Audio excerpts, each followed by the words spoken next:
سلام بچه ها، حالتون چطوره؟ برای استریف ما خیلی خوش اومدید. ویدیو امروز بچه ها ویدیو پلیر شدنم آوردم واسهتون. بچه ها ببینید تو این ویدیو میخوام کامل بهتون توضیح بدم نکات چیدن همه تنظیمات، چی کارا باید بکنید، چطوری پلی بدید، مغز بازی داشته باشه و همه رو از 0 تا 100 واسه توضیح میدم. 7 دقیقه وقتتو بیشتر نمیگیره، اما باور کن بعد 7 دقیقه چیزایی یاد میگیری که شاید بلد نبودی تا الان و خیلی به بازیت کمک میکنه.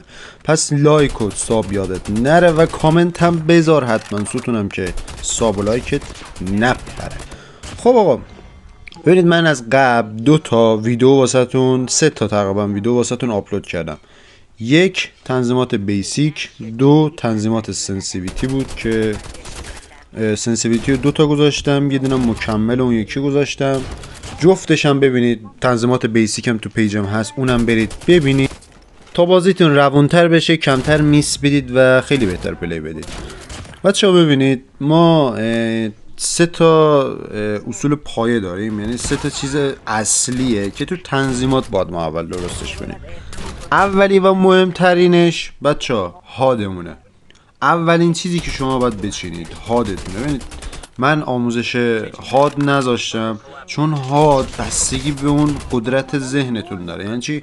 یعنی ذهنت قبول میکنه کدوم دکمه کجا باشه. واسه هر کی یه جاست، پس نمیشه گفت هاد من خوبه، هاد منو بچین، چیو بچین. ذهن با ذهن فرق داره. بعضی ذهنشون شبیه، مثلا بعضی میرن اینفرنو رو میچینن و اوکیه، اما واسه اکثریت جواب نمیده. شاید 10% یا 5% بتونن ما مثلا هاد اون پلی بدن. پس اصلا فکر نکن که هاد کسی دیگر رو بچینی، چون اصلا به دردت نخواهد خورد.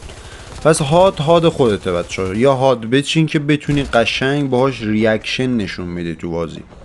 دومین چیز مهم سنسیویتی تونه بچه‌ها. سنسیویتی اون میزان حساسیت تو بازی دیگه همه میدونید دیگه. حالا من میگم واسه اون چند نفری که دیگه نمیدونن سنسیویتی حتی چیه، که تنظیمات سنسیویتی من واسهتون گذاشتم داخل چنلم. 2 تا پارت، یه دونش واسه سیزن جدید بود که چند تا دکمه اضافه شد، مکمل قبلی گذاشتم و کامل توضیح دادم چی کجا باشه و چی کجا نباشه. بعد بچه‌ها گزینه سوم بیسیکتونه. اینا فقط پایه است بچه‌ها. گزینه سوم میرسه به بیسیکتون. بیسیکتون هم باید دکمه، مثلا دکمه دراپ شاتت فعال باشه، نمیدونم دکمه ایم اسیست باشه، نمیدونم دکمه های مختلف واسه قسمت های مختلف دیگه، اینا باید فعال باشه که تنظیمات بیسیک هم تو رو واسهتون گفتم. پس تا اینجا 3 تا چیز پایه رو شما دارید. میتونید برید از پیج من، حالا هر پیجی که شما دوست داشتید برید ببینید. آقا فرقی نداره، چون همه دکمه ها یه کاربرد داره، فقط اومدن گفتن کاربردشو، پس فرقی نداره کجا ببینیدش. حالا این تنظیمات 3 تا رو ما چیدیم، همش هم اوکیه. تو بازی چیکار کنیم؟ ببینید بچه‌ها، تو بازی یه مغز بازی هست، یه سطح بازیتونه و با تیم پلی دادن و بدون تیم پلی دادن، اینا همش به خودتون ربط داره. خب دیوایس هم تاثیر داره، اما خب ببینید بچه‌ها، من دارم کسی که گوشی پلیره و یه کوچولو هم لگ داره، نه کامل لگ نه، اما یه کوچولو لگ داره واقعا. بعد از 10 تا آیپد پلیر بهتر پلی میده. چرا؟ چون بیسیک و سنسیویتی شو دقیق چیده. ببینید مغز بازی یعنی چی؟ مغز بازی یعنی بقا تو بازی بچه‌ها. مغز بازی این نیست که یه دفعه بپری وسط 4 نفر مثلا بخوای همه رو بزنی. به اون میگن اشتباه، اصلا اون همچین کاری، اون هیچ چیش مغز بازی نیست. مغز بازی بچه‌ها یعنی این که توی شرایط ببینید بهترین کار چیه. مثلا یه اسکواد 4 نفره داره من راش میده، مغز بازی به من میگه که فعلا بک بده، برو یه کاور بگیر و با کاور 4 تاشون رو بزن، نه که مثلا بپری یه اسموک بندازی بری وسط 4 تاشون 2 تا رو بزنی بعد میمیری بگی آره من مغز بازی دارم، پلیر خیلی خوبیم.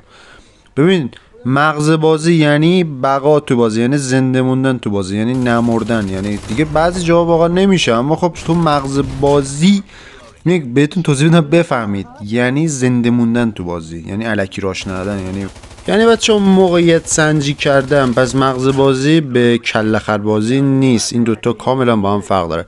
تا اینجا ببینید من همین الانش با مغز بازی پلی دادم بدون که بمیرم 21 کیل توی کاستوم گرفتم. واقعا کاستوم سطح پایینی نداره بچه‌ها. پس مغز بازی الان تا اینجا فهمیدیم. واقعا مقوله خیلی بزرگه. یکی میگه من خیلی راش بدم مثلا چند نفر رو بزنم مغز بازی دارم. نه، مغز بازی یعنی که یه اسکواد در روبروت داره میاد، تو میری دورش میزنی، از بک میزنیش، یا مثلا با نید میزنیش، مثلا میپیچی با یه ترفندی میزنیش. این مغز بازی، نه وایسادن جلوش من همه رو میزنم من نمیدونم فلانم بیساره. پس بچه‌ها مغز بازی تا اینجا فهمیدیم چیه. بعدی بچه‌ها ببینید این بستگی به خودتون و ریاکشنتون داره. یعنی چی؟ آقا من مثلا ببین دخترها رو دیدید ریاکشن خیلی کندی دارن، خیلی نرم و یواشکی بازی میکنن، اما پسرها خیلی یه ذره کله خرتر بازی میکنن.